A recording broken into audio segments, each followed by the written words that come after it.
पिछले पिछले वीक हमारी मैथ की क्लास नहीं हुई थी ना। Yes sir. चलिए ठीक है, तो आपने प्रैक्टिस किया पिछले वीक जो हम पहले से पढ़ चुके हैं उन सभी क्वेश्चंस को।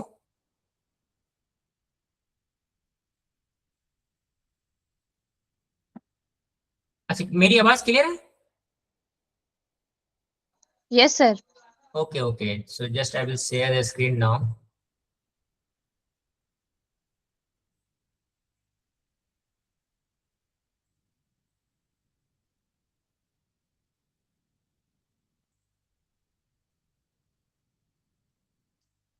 Just wait for a second.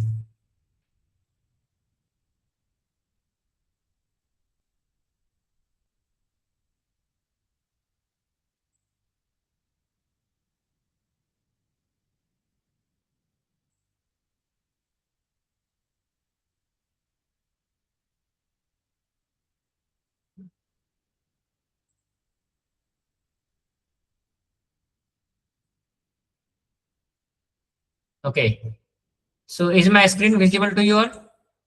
Yes sir, visible. Okay okay, तो लास्ट क्लास में हम वेक्टर्स, इससे पहले जो वीक में हमारी क्लासेस हुई थी उसमें हम वेक्टर्स के टॉपिक डिस्कस कर रहे थे। लास्ट टॉपिक जो हम डिस्कस किए थे that was algebra of vectors. आप लोगों को याद है? सर एक बार रिवाइज कर दीजिए। ओके, चलो ठीक है, तो मैं ऐसा करता हूँ कि हमने पढ़ा था कि जैसे वेक्टर्स के एडिशन, सब्ट्रैक्शन, स्केलर मल्टीप्लिकेशंस वो क्या होते हैं उसको हम पढ़े थे। तो जस्ट एक देख लेता हूँ कि हमारे पास अभी क्या क्या है थ्योरम इस। हाँ ये देखो,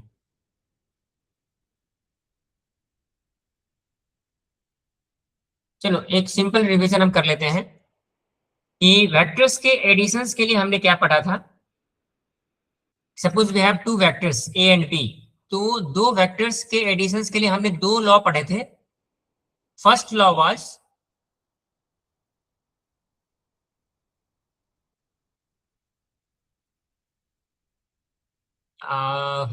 कोई रिमाइंड कर सकता है मुझे फर्स्ट लॉ क्या था? एनीवन?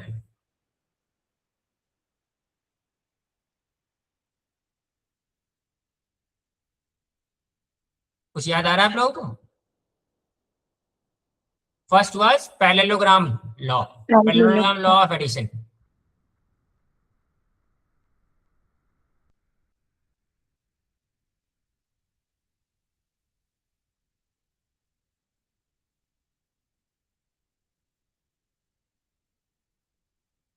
इस पैरेललोग्राम लॉ में हम क्या करते थे?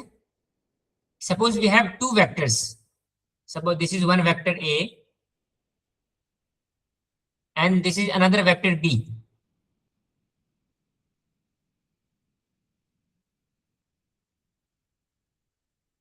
तो अगर हमें इस दोनों वेक्टर्स के एडिशंस को एडिशन निकालना है तो हम क्या करेंगे कि पहले इस दोनों वेक्टर को इस प्रकार से प्लेस करेंगे कि दोनों का जो इनिशियल पॉइंट है वो एक जगह पे हो और उसको फिर हम यूज करके एक पैरेललोग्राम बनाएंगे।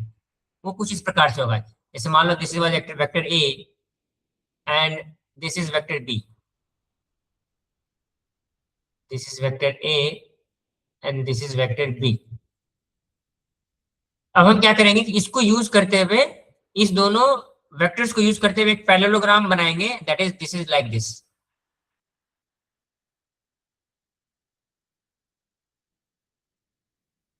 ये एक पैरेललोग्राम बन जाएगा if I give this name A, B and this is C and this is D. तो पैरेललोग्राम लॉ ये कहता है कि if A B and A D are two vectors then the diagonal of this parallelogram will give the sum of the vector a and vector b, means AC. This line will give you the, this is the diagonal of this parallelogram, so this is vector a plus vector b. So this was the parallelogram law. उसी प्रकार से हम addition के लिए एक दूसरा law भी पढ़े थे, दैट इज कौन बताएगा? Yes, very good, triangle law of addition. तो ट्रायंगल लॉ ऑफ एडिशन में हमने क्या पढ़ा था कि जैसे मैंने आपको यहां बताया ना कि दो वेक्टर अगर हमें दिए गए हैं तो दोनों वेक्टर को हमें इस प्रकार से प्लेस करना है कि दोनों वेक्टर्स के इनिशियल पॉइंट एक ही पॉइंट पर आ जाए। Just wait.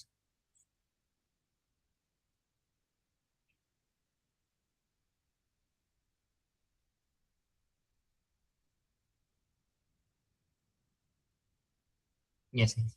तो ट्रायंगल लॉ ऑफ एडिशन में हमें क्या करना होगा कि दोनों वेक्टर को इस प्रकार से प्लेस करना होगा कि पहला वेक्टर का टर्मिनल पॉइंट और दूसरे वेक्टर का इनिशियल पॉइंट एक साथ हो। For example, this is vector A, so this is initial point and this is terminal point. अब हमें जो सेकंड वेक्टर मिलेगा उसको हम इस पॉइंट से स्टार्ट करेंगे। So let suppose this is vector B, this is vector b. तो हमें अब क्या करना है कि इसके टर्मिनल पॉइंट को और इसके एंड पॉइंट से कनेक्ट कर देना है। तो वो कुछ इस प्रकार से होगा, ऐसे। अब हमें क्या मिल गया?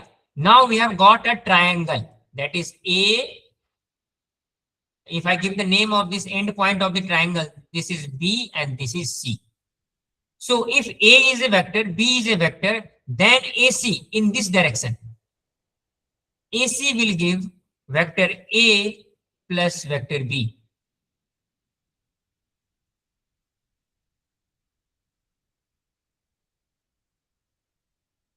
So this is the triangle law of addition. तो ये दो चीजें हम पढ़े थे एडिशन के लिए। Now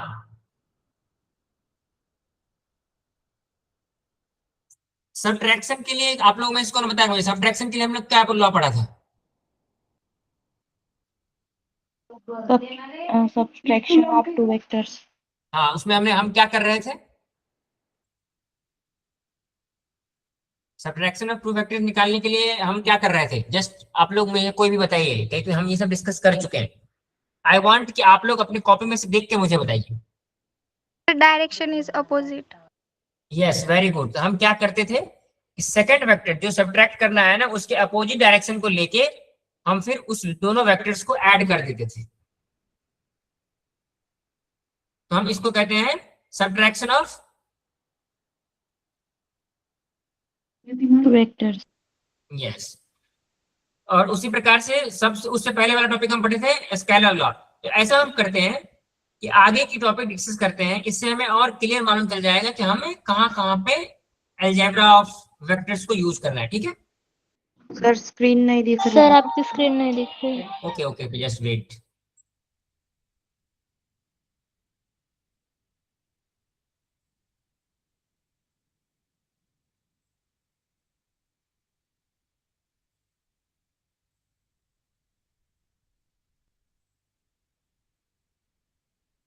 I hope it is visible now. Yes, sir. Yes, sir. Okay. So now we will study the theorem number 1. कि आपके बुक में जो थ्योरम हुआ है ना, हम उसको पढ़ेंगे अब। ये थ्योरम का क्या मतलब है और इसको इससे हमें क्या फायदा मिलेगा आगे चलकर। सो ये इनलार्ज करूं या इतना सफिशिएंट है?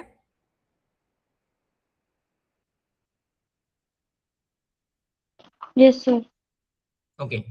So theorem 1 says two non-zero vectors, that is A and vector B, are collinear if and only if there exists a scalar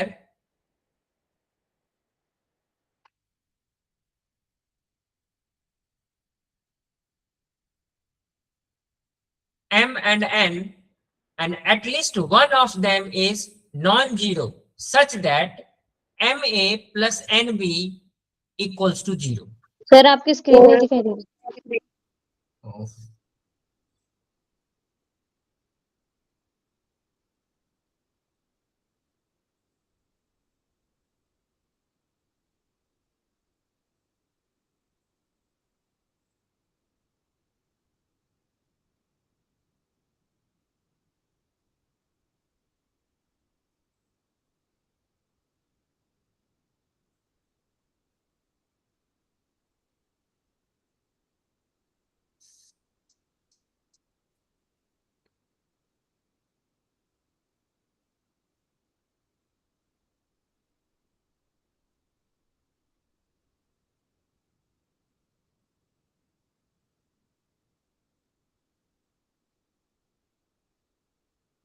okay,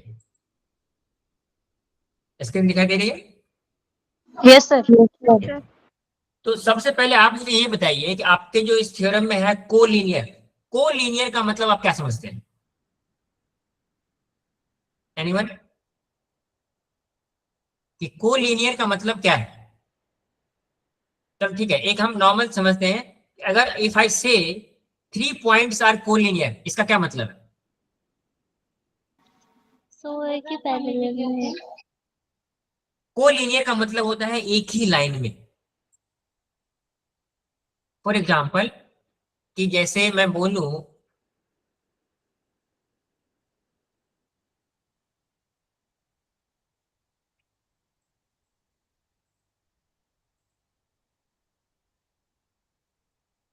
so if we have 3 points, this is point A,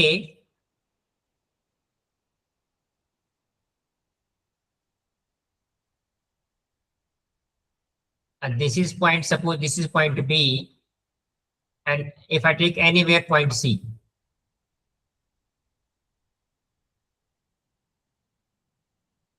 सो अगर मैं पूछूं कि इस तीनों point को collinear कब कहेंगे, जैसे मैंने आपको यहाँ पे 3 पॉइंट दिया है ना, ए बी एंड सी, ये तीनों पॉइंट कोलिनियर तब कहलाएगा कि जब ये तीनों पॉइंट किसी एक सिंगल स्ट्रेट लाइन पे हो।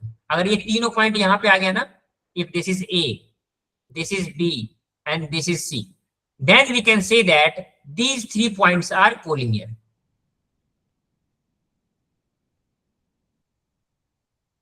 तो कोलिनियर का मतलब होता है कि एक सिंगल लाइन पर। तो चलो ये तो हमने पॉइंट के लिए पढ़ा। तो अगर हमें इसी प्रकार से पढ़ना हो किसी, इफ 2 वेक्टर्स आर कोलिनियर, तो 2 वेक्टर के कोलिनियर होने का मतलब है कि दोनों वेक्टर सेम लाइन पर है। Suppose this is a line, suppose this is a line.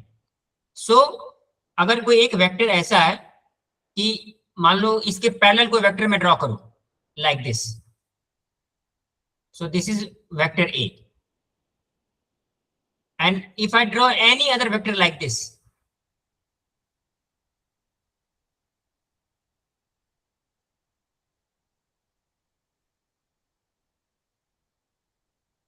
तो अगर कोई 2 वेक्टर को हम अगर एक सिंगल लाइन पर ड्रॉ कर सकते हैं, तो हम उस दोनों वेक्टर को कहेंगे कोलिनियर वेक्टर।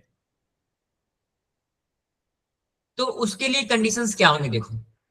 तो कह रहा है कि ये 2 वेक्टर कोलिनियर है, मतलब इस दोनों वेक्टर को अगर मैं ड्रैग करके इस लाइन पर लेके आऊं तो दोनों एक ही लाइन पर आ सकता है। उसके लिए एक कंडीशन है कि there should be scalar m, मतलब एनी डिजिट, मतलब any multiple m and n such that m multiplied by vector a and n multiplied by vector b should be equals to 0।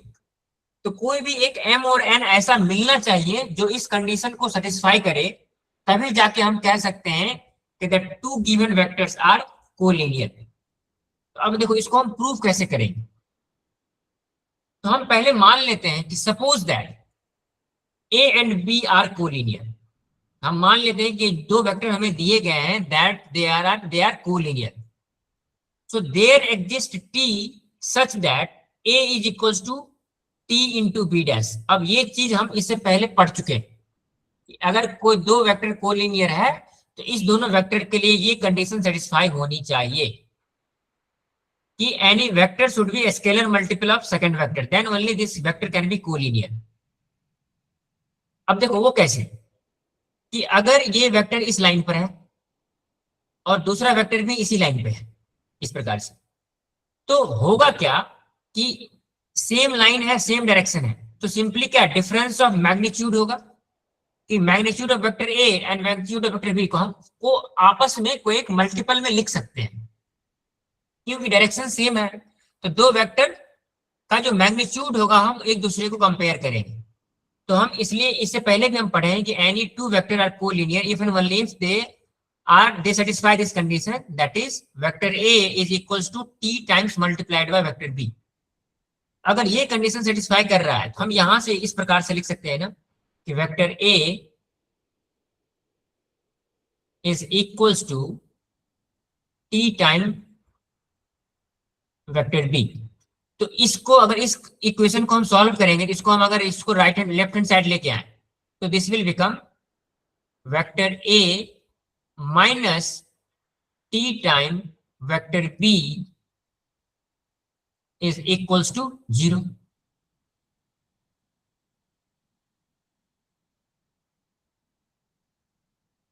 तो अब देखो सिंपली हमें यही proof करना था ना कि there should be multiple of vector A and multiple of vector B and their difference should be equals to 0.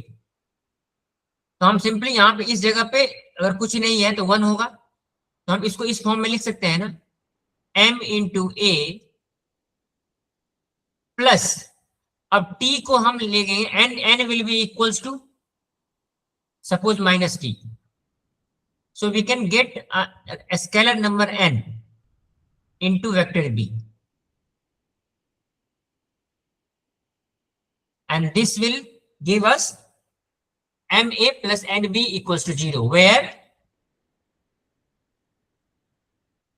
ma plus nb equals to 0. हम यहां से अगर हम पहले वाले इक्वेशन से कंपेयर करें, so we can write that here m is equals to 1 and n is equals to minus t. तो हमें यहाँ पे m और n कुछ भी एक स्केलर नंबर मिल गया जिससे कि हमें ये कंडीशन सेटिस्फाई कर गया. तो पहला पार्ट ये था कि हमें प्रूफ करना था कि अगर ये कोलिनियर है तो ये कंडीशन सेटिस्फाई करेगा. अब हम दूसरा चीज प्रूफ करेंगे कि अगर ये कंडीशन सेटिस्फाई कर रहा है then we can say that they are collinear. तो हमने पहला पार्ट प्रूफ किया है कि if they are collinear then they are satisfying this equation. Now we will assume if this equation is satisfied, then how can we say that the two vectors are collinear?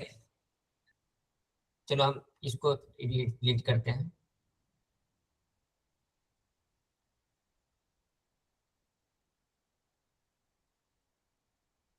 Now we will consider the second part, that is if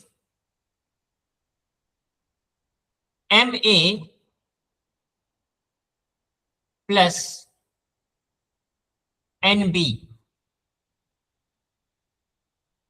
is equals to 0.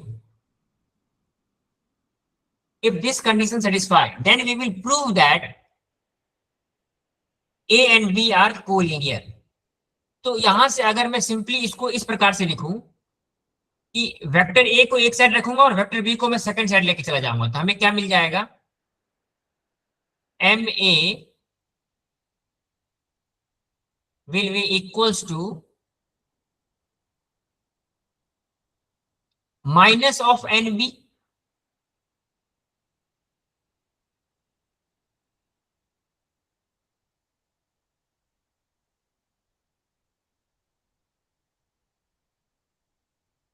Okay, now we will write this vector A in terms of vector B.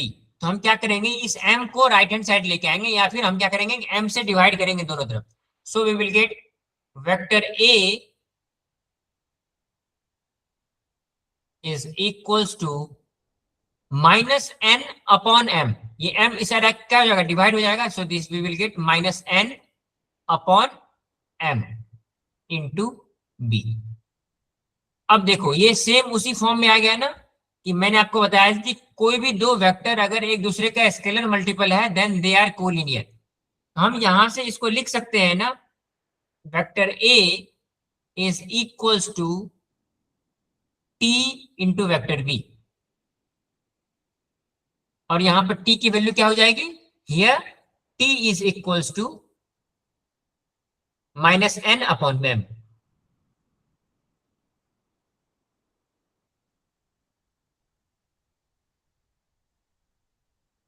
और जब भी हम किसी भी vector को, किसी दो vector को इस फॉर्म में लिख सकते हैं, then we can say that the vector A and vector B are collinear. So since the A is scalar multiple of B, क्योंकि ए हमें कैसे मिल रहा है कि बी में कुछ स्केलर नंबर मल्टीप्लाई कर रहे हैं तब हमें ए मिल रहा है.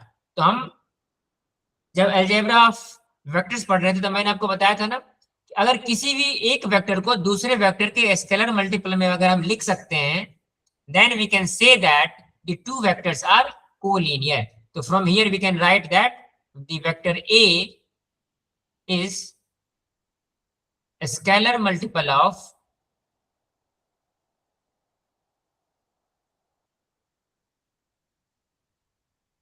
vector B. And since A is a scalar multiple of vector B, so therefore we can say that A and B are collinear. Vector A and vector B are collinear. और देखो हमें यही प्रूफ करना था कि दोनों condition एक दूसरे के लिए सेटिस्फाई कर रहा है। कि पहला हमने क्या कंसीडर किया, हम पहले कंसीडर किए कि अगर दो वेक्टर कोलिनियर है तो हमने प्रूफ किया कि this equation satisfy. Second condition हमने क्या लिया, if this condition satisfy, if this condition is satisfying then we have to prove that the vector A and vector B are collinear. तो जब हम दोनों वाइस मतलब इफ एंड ओनली इफ का part proof करते हैं तब ये जाके ये थ्योरम प्रूफ होता है completely. So from this theorem we can say that कि any two vectors are collinear if and only if. If and only if का मतलब होता है कि दोनों कंडीशन सेटिस्फाई होनी चाहिए। वो क्या है, पहला कंडीशन कोलिनियर होने का और दूसरा कंडीशन इस इक्वेशन को सेटिस्फाई करने का। तो इफ एंड ओनली इफ का मतलब है कि दोनों में से अगर एक कंडीशन सेटिस्फाई हो रहा है then the second condition will automatically satisfy. उसको हमने प्रूफ करके देखा है कि पहले पार्ट में हमने लिया कि they are collinear, then we have proved that this equation is satisfying. Second condition हमने क्या लिया, if this condition is satisfying, अगर ये कंडीशन सेटिस्फाई कर रहा है then we can say that the vectors are collinear and this is your first theorem of this chapter. तो ये समझ में आया आप लोगों को? Yes sir. Okay very good. तो देखो अब इसी थ्योरम से ना दो कोरोलरी हम निकालेंगे। कोरोलरी का मतलब होता है कि इसी थ्योरम का एक रिजल्ट है। अगर ये थ्योरम सही है तो इसके बेसिस पे हम कुछ और डिराइव कर सकते हैं यूजिंग दिस थ्योरम। वो दोनों कोरोलरी क्या क्या है देखो। कोरोलरी वन इज, कोरोलरी कहते हैं हम रिजल्ट को, किसी भी थ्योरम का जो रिजल्ट होता है ना उसको हम कोरोलरी कहते हैं। So if two vectors A and B are not collinear and MA into plus NB is equal to 0, और ये कंडीशन तभी हो सकता है if and only if M is equal to 0 N equal to 0। कहने का मतलब है अभी हमने क्या प्रूफ किया, if A and B are collinear, vector A and vector B are collinear then MA plus NB equals to 0। जी। तो ये हमने प्रूफ किया। तो अब मैं कह रहा हूं कि अगर ए और बी वेक्टर कोलिनियर नहीं है और now the corollary is if they are not collinear, और अगर ये कंडीशन सेटिस्फाई कर रहा है, if this condition is satisfying then there is only one condition possible. ये कंडीशन तभी सेटिस्फाई करेगा when both the scalar number that is M and N are 0. ये है, this is our the result from the first theorem, if the vectors are not collinear and MA plus NB is equals to 0 then there is only one condition जब ये हो सकता है if M is equals to 0 and N is also equals to 0, both M and N should be equals to 0। तो first result समझ में आ गया yes sir. कि जब कोलिनियर नहीं है और ये इक्वेशन अगर सेटिस्फाई कर रहा है तो उसका एक ही कंडीशन है कि M और N दोनों की वैल्यू 0 है। Now the second corollary, if two vectors A and B are not collinear then MA plus NB should be equals to PA plus QB। अगर ये कंडीशन सेटिस्फाई कर रहा है उस केस में ये तभी सेटिस्फाई कर सकता है when M is equals to P and N is equals to T। Means, चलो इसको मैं इरेज करता हूं पहले। Then the second result from the first theorem is that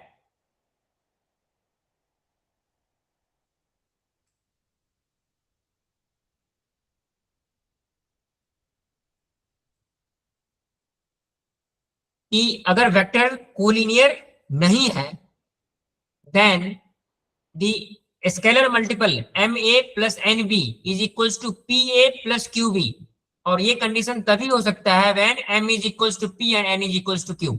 उसके लिए आपको एक एग्जांपल दिया गया है, suppose we have vector A and B are not collinear, then if 3 into vector A plus y into vector B is equals to x into vector A plus 5 into vector B। अगर ये condition satisfy कर रहा है और हमें दिया गया है A and B are not collinear, A and B are not collinear, then we can say that 3 is equals to x and y is equals to 5। Means जो इक्वल्स टू साइन के दोनों तरफ है ना, तो वेक्टर ए का जो scalar multiple होगा और यहाँ पे जो वेक्टर ए का स्केलर मल्टीपल होगा, दोनों आपस में बराबर होने चाहिए। और उसी प्रकार से वेक्टर बी का जो स्केलर मल्टीपल है that is y here, and vector v का जो स्केलर मल्टीपल है that is 5 here, both should be equals to 3 should be equals to x and y should be equals to 5, then only this condition is satisfied। तो ये दो result है हमारे first theorem से कि जब टू वेक्टर्स आर कोलिनियर तो हमें पता है कि कौन से कंडीशन सेटिस्फाई करेंगे। Now if the two vectors are not collinear और इक्वेशन सेटिस्फाई कर रहे हैं, तो उसके लिए जो गिवन कंडीशन है हमें उसको मानना पड़ेगा, that is in first case m and n both should be equals to 0। In second case अगर दो वेक्टर्स के स्केलर मल्टीपल को इक्वेट किया गया है अलग अलग स्केलर मल्टीपल से, then the respective scalar multiple should be equal. Respective scalar multiplication का मतलब होता है कि इक्वल्स टू के इस साइड में जो a का स्केलर मल्टीपल है और इधर जो a का स्केलर मल्टीपल है दोनों बराबर होनी चाहिए, that is 3 should be equals to x and y should be equals to 5, and this is corollary 1 and corollary 2। तो ये चीजें आप लोगों को समझ में आई? Yes, sir. Yes. Okay, now we will discuss the next concept that is coplanar vector. अब देखो इससे पहले हम क्या पढ़े हैं, कोलिनियर, तो उसी के जैसा इस सुनने में लग रहा होगा कोप्लेनर। तो अब आप मुझे बता सकते हैं कि जैसे कोलिनियर में क्या था, लाइन था ना, हम कहते हैं कि जब दो वेक्टर एक ही लाइन पे ड्रॉ किया जा सकता है उसको हम कहते हैं कोलिनियर। तो अब आप मुझे बताइए कोप्लेनर किसको कहेंगे? Plane. कि जब कोई वेक्टर एक ही प्लेन में एग्जिस्ट करता हो, जब दो या दो से अधिक वेक्टर एक ही प्लेन में हो। अब देखो प्लेन का क्या मतलब है, फॉर एग्जाम्पल एक ये व्हाइट बोर्ड है, तो इसके एक्स एक्सिस होंगे ना, मान लो वर्टिकल एक्सिस को एक्स एक्सिस कहेंगे और हॉरिजॉन्टल एक्सिस को वाई एक्सिस कहेंगे। तो एक प्लेन मतलब जैसे आपका कॉपी है, कॉपी को हम एक प्लेन कहेंगे, तो कॉपी का आपका हर पेज एक प्लेन है। जैसे आपके कॉपी में मल्टीपल पेजेस है ना, Yes, तो sir. हम तो एक इंडिविजुअल पेज को हम एक प्लेन कहेंगे, जो दूसरा पेज होगा वो दूसरा प्लेन हो जाएगा। तो कहने का मतलब है कि अगर आपके कॉपी में एक पेज पर हम जो दो वेक्टर को ड्रॉ कर सकते हैं तो उस दोनों वेक्टर को हम कहेंगे कोप्लेनर वेक्टर। तो अब हमें ये पढ़ना है कि कोप्लेनर वेक्टर किसको कहते हैं और उसके रिलेटेड थ्योरम्स हम पढ़ेंगे। तो आपको ये समझ में आया कि कोप्लेनर वेक्टर किसको कहेंगे?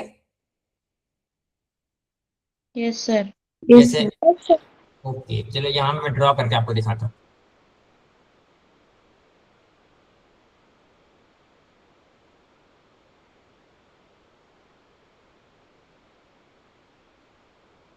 तो देखो क्या है ना कि जैसे यहाँ पे दिया गया है आपके बुक में कि नीचे एक पेज है, this is a one plane, और इसके जस्ट ऊपर एक प्लेन है। तो जब हम टू डायमेंशनल फिगर को डिस्कस करते हैं ना जिसमें दो ही डायमेंशन हो, that is X axis and Y axis, तो प्लेन के केवल दो डायमेंशन होते हैं, that is X axis and Y axis. तो this is second plane, this is another plane we can say. तो इस प्लेन में एक वेक्टर, दो वेक्टर हम ड्रॉ किए हैं, that is A and B. इस दोनों vector, this is vector A and vector B. देखो यहाँ पे ये है ना, this is vector A and B, so इस दोनों को कहेंगे दे आर कोप्लेनर। उसी प्रकार से देखो यहाँ पे ये सी है, ये डी है, so they are also coplanar. क्योंकि दोनों एक ही प्लेन में है। बट हम ये नहीं कर सकते हैं vector A and vector C. देखो वेक्टर ए इस प्लेन में है बट वेक्टर सी दूसरे प्लेन में है। A and C are not coplanar, क्योंकि दोनों अलग अलग प्लेन में है। तो प्लेनर वेक्टर किसको कहेंगे कि जब दोनों एक ही प्लेन में हो। So two or more vectors are coplanar if they lie in the same plane or in the parallel plane. मतलब कोई एक ऐसा प्लेन है जो एक दूसरे प्लेन के पैरेलल है, तो जो भी प्लेन पैरेलल होगा हम एक दूसरे के ऊपर ओवरलैप कर सकते हैं उसको, जैसे लाइन के केस में था। तो उसी प्रकार से ऐसे दो वेक्टर जो एक ही प्लेन में हो या फिर ऐसे प्लेन में हो जो दोनों प्लेन आपस में पैरेलल हो, तो हम उसको कहते हैं कोप्लेनर। अच्छा हाँ, एक चीज और, यहाँ पे ये जो मैंने आपको बताया ना A and C are not coplanar, तो इसको अभी हम डिलीट करते हैं। ये मैं आपको पैरेलल वेक्टर पैरेलल प्लेन का कंसेप्ट बताऊंगा, तब अभी डिस्कस करेंगे। अब देखो यहाँ पे ना आपको 3 प्लेन दिया गया, इसको मैं इरेज कर देता हूँ। तो अब एक चीज देख पा रहे होंगे आप कि हमें जो 3 प्लेन आपके बुक में दिया गया है, this is plane 1, this is plane 2 and this one is plane 3। अच्छा, अब आप मुझे बता सकते हैं इस तीनों प्लेन में कौन से 2 प्लेन आपस में पैरेलल है? Anyone? Plane A. Yes, plane 1 and plane 2 are parallel. तो मैंने आपको अभी कंसेप्ट में क्या बताया कि 2 vectors are coplanar if they lie in the same plane. अगर वो एक ही प्लेन में लाई कर रहे हैं तब वो कोप्लेनर होंगे, और if they lie in the parallel plane, कि मतलब एक वेक्टर एक प्लेन में है, दूसरा वेक्टर दूसरे प्लेन में है, और ऐसे प्लेन में है जो प्लेन आपस में पैरेलल हैं। मतलब यहाँ पे plane 1 and plane 2 are parallel.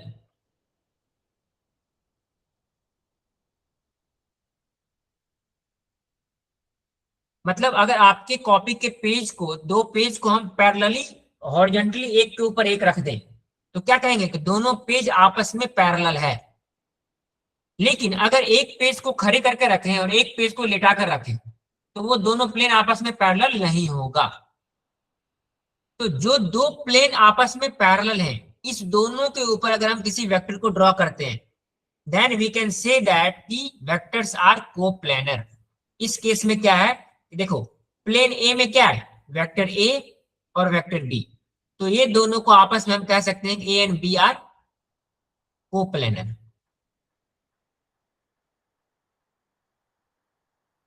उसी प्रकार से सी और डी एक ही प्लेन में है, तो उसको भी हम कह सकते हैं C, vector C and vector D are coplanar.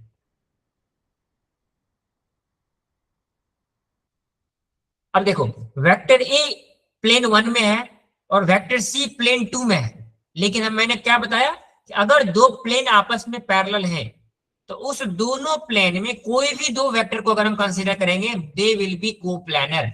So we can say that the vector A and vector C are also coplanar. अब देखो इस दोनों प्लेन में, प्लेन 1 एंड प्लेन 2 में कोई भी 2 वेक्टर ले लो, we can say that vector B and vector D are also coplanar.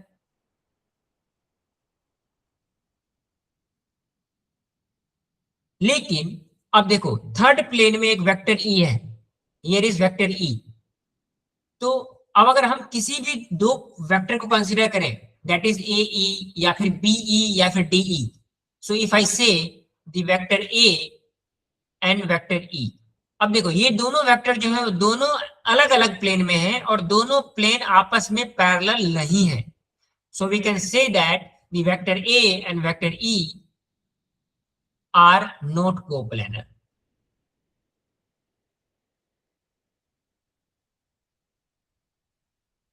तो अब हम किसी भी 2 वेक्टर को ले लें, suppose if I consider vector C and vector ई।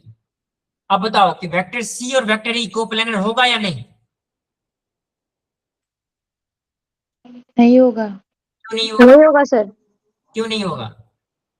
वो दोनों प्लेन्स पैरेलल नहीं है ना। हाँ, तो वो दोनों वेक्टर क्या है, दोनों वेक्टर डिफरेंट प्लेन में है और वो दोनों प्लेन आपस में पैरेलल नहीं है। इसका अगर आपसे पूछा जाए कि vector C and vector E are why not coplanar, तो आप ये कहोगे कि the two vectors are in different plane and the both the plane are not parallel to each other, so we can say that the vector c and vector e are also not coplanar.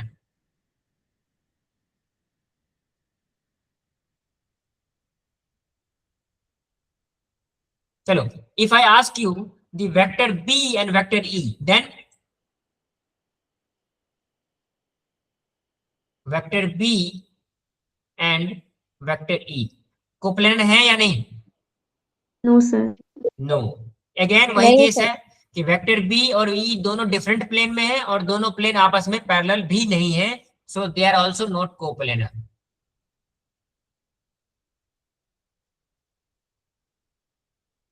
Now, if I ask you the vector b and vector c, अब बताओ vector B और vector C coplanar हैं या नहीं है? है sir. है sir. Yes.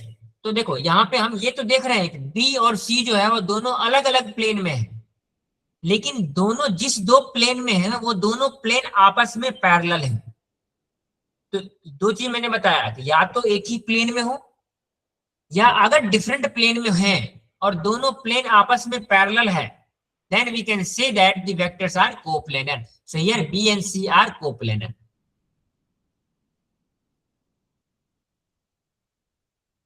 अब आप लोगों को समझ में आ गया कि दो वेक्टर्स को कोप्लेनर कब कहेंगे? Yes sir. Yes sir. अगर ये समझ में आ गया है तो अब हम डिस्कस करेंगे कि कोप्लेनर के रिलेटेड क्या थ्योरम्स हैं। जैसे हमने कोलिनियर के लिए एक थ्योरम पढ़ा ना, उसी प्रकार से हम कोप्लेनर वेक्टर्स के लिए एक थ्योरम पढ़ेंगे कि हमें क्या कंडीशन देखने पड़ेंगे कि अगर हमें दो वेक्टर दिए गए हैं तो उस दोनों वेक्टर्स को कोप्लेनर हम किस कंडीशन में कहेंगे। So this is theorem 2, means second theorem of this chapter. This theorem says that if vector A and B are non-collinear vectors, सबसे पहले तो हमें कंडीशन देना है if A and B are not collinear, a vector R is coplanar with A and B। अगर कोई भी दो वेक्टर हमें दिए गए हैं A and B और एक तीसरा वेक्टर है R, so this vector will be coplanar with these two vector if and only if there exists unique scalar that is T1 and T2 such that the vector R is equals to T1 and A plus T1 into A plus T2 into B। कहने का मतलब है कि अगर वे हमें दो vector पता है, this is vector A and this is vector B, so and we have any another vector R, तो हमें ये प्रूव करना है कि this vector R is coplanar with this vector A and B। उसके लिए क्या कंडीशन सेटिस्फाई होनी चाहिए कि we should have a scalar multiple that is T1 and T2 such that this vector R should be equals to T1 multiplied by vector A plus T2 multiplied by vector B। If this condition is satisfying, then only we can say that vector R is coplanar with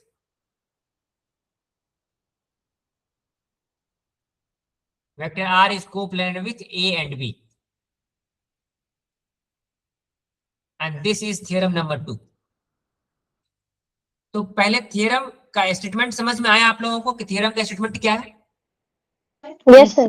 okay, so now we will prove. देखो जब भी आपको ये लिखा हुआ मिले ना if and only if, if and only if का मतलब होता है कि दोनों कंडीशन एक दूसरे के लिए वाइस वर्सा है। कहने का मतलब if R is coplanar with A and B, this condition will satisfy। If this condition is satisfying, R is coplanar with A and B, मतलब एक दूसरे का है कि कोई भी एक कंडीशन हो रहा है दूसरा कंडीशन सेटिस्फाई करेगा। तो हम इसको प्रूफ करेंगे कि ये कैसे होगा। तो हम पहले एक कंडीशन को कंसीडर करेंगे, then we will prove the second part.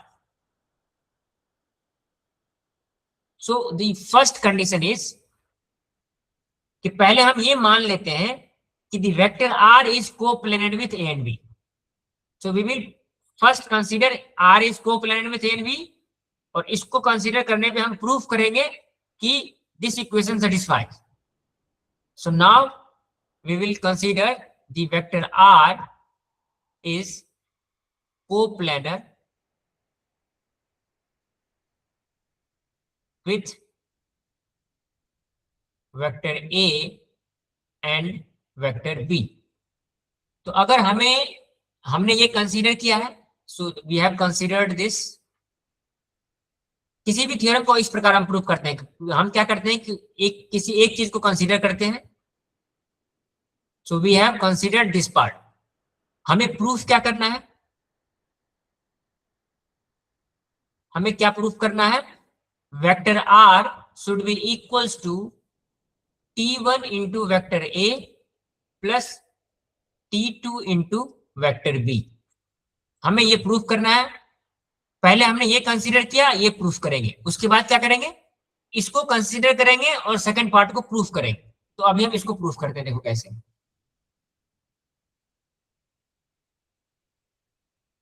तो इसको हम ना इस डायग्राम से समझते हैं कि दिस इज वेक्टर A.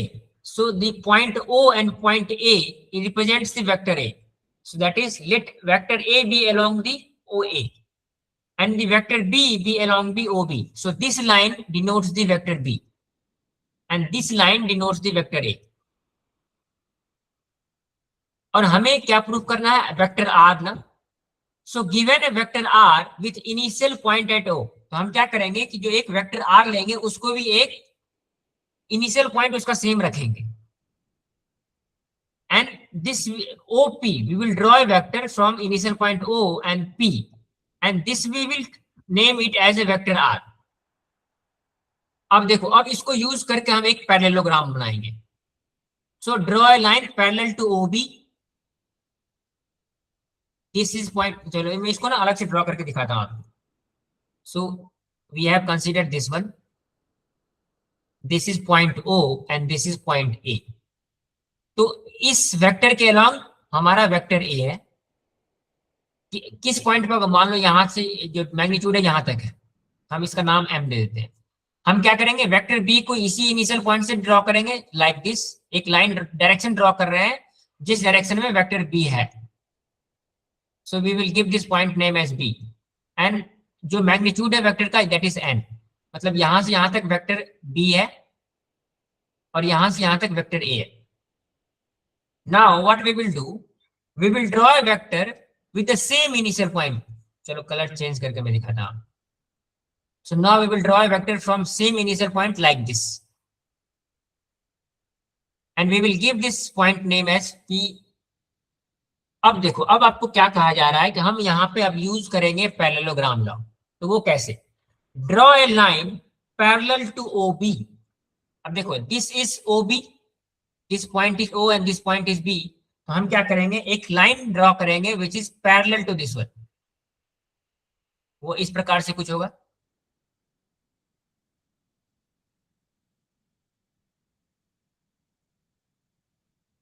ये इस लाइन के पैरेलल होना चाहिए, और ये लाइन जहां पर मिलेगा इसका नाम हम दे देंगे M. रुको एक minute. So we will draw a line parallel to this line like this. और ये लाइन जहां पर भी मिलेगा इस पॉइंट को नाम देंगे हम M. Now similarly we will draw a line parallel to OA, जो कि इस प्रकार से होगा. यहां से शुरू करेंगे और एक लाइन पैरेलल ड्रॉ करेंगे जो कि OA, मतलब this line we have given this name as N. So PN is parallel to OA and PM is parallel to OB. तो अब देखो, OM, P and N ये एक पैरेललोग्राम बना रहा है ना हमारा. Yes, sir. यस. और पैरेललोग्राम लॉ में हमने, अब देखो यहाँ पे क्या है. नाउ दिस OP जो हमने ये P लाइन ड्रॉ किया है ना, this OP is R, the vector R. So now ON will be equals to T times multiplied by B. So अब देखो, अब मैंने आपको बताया था कि ये जो OB लाइन है ये वेक्टर B को रिप्रेजेंट कर रहा है. तो अगर इस वेक्टर को हम किसी एक पॉइंट पे कट कर दें तो क्या होगा, वो N का कोई एक मल्टीपल होगा. मतलब कहने का मतलब है कि suppose this line is representing the vector B, और इस वेक्टर को किसी एक पॉइंट में मैं कट कर दूं यहाँ पे, तो इस B का कुछ मल्टीपल होगा ना. ये यहां से यहां तक का जो डिस्टेंस होगा, suppose if I say this is half of the vector B, so this will be half of B. कहने का मतलब है कि अगर किसी वेक्टर को एक पॉइंट पर हम कट करते हैं तो वो उस वेक्टर का कोई एक स्केलर मल्टीपल होता है. उसी प्रकार से हम ओ एन को लिख सकते हैं ना कि this is t times b, और या फिर यहाँ पे हम T1 B लिख दें. सॉरी, T1 यूज करेंगे हम वेक्टर ए के लिए और T2 यूज करेंगे वेक्टर बी के लिए. तो उसी प्रकार से मैंने आपको बताया था कि ओ ए जो है ये वेक्टर है, और हम मैं यहां से यहां तक का बात करूं ओ एम तक का, तो this will be again scalar multiple of vector A, so that will be T1 into A plus ये this will be T2 into B. तो now using the parallelogram law we can say that the vector r is equals to, अब देखो parallelogram law में हमने क्या पढ़ा है कि अगर ये दो वेक्टर्स हैं, two sides of a parallelogram, then the diagonal of the parallelogram with the same initial point gives the sum of the two vector. तो हम यहां से ये लिख सकते हैं the vector r is equals to T1 into vector a plus T2 into vector b. और यही हमें प्रूफ करना था, that is r is equals to T1 into A plus T2 into B. तो पहले मुझे आप ये बताइए कि this vector OM is equals to T1A and ON is equals to T2B. ये चीजें आपको समझ में आई या नहीं, ये कैसे हुआ? अगर ये समझ में आया तो फिर इसमें और कोई कंसेप्ट है ही नहीं. तो पहले मुझे ये बताइए कि हमने OM और ON को T1A और T2B क्यों लिखा, ये आप लोगों को समझ में आ गया? Yes sir. कोई ऐसा बच्चा है जिनको ये समझ में नहीं आया कि OM T1A क्यों है? Anyone raise your hand. Sir एक बार रिपीट करेंगे?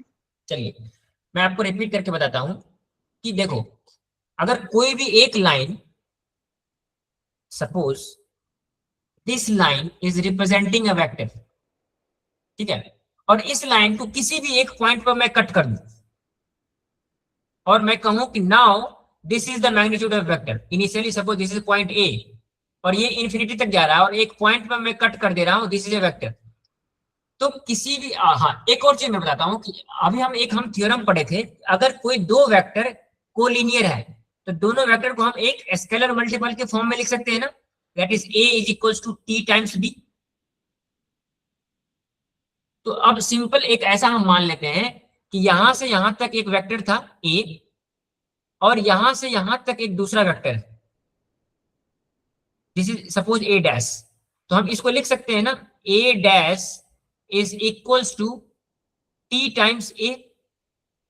ये आप लोग को पता है कि जब दो वेक्टर कोलिनियर होगा तो हम दोनों वेक्टर को एक दूसरे के स्केलर मल्टीपल में लिख सकते हैं, है ना सर. यस बस सर. उसी कंसेप्ट को हमने यूज किया है यहाँ पे. क्या कि चलो इसको मैं जस्ट वेट ए सेकेंड.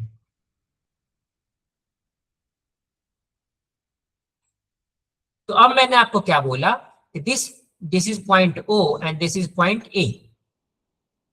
तो OA इज ए वेक्टर और मैं यहां पे इस पॉइंट को कट कर दिया M, तो now OM is also a vector. तो हम ये लिख सकते हैं ना कि OM is equals to some scalar multiple that is M, या फिर M से आप कंफ्यूज जाओगे क्योंकि कोई भी एक ले लेते हैं T इंटू OA,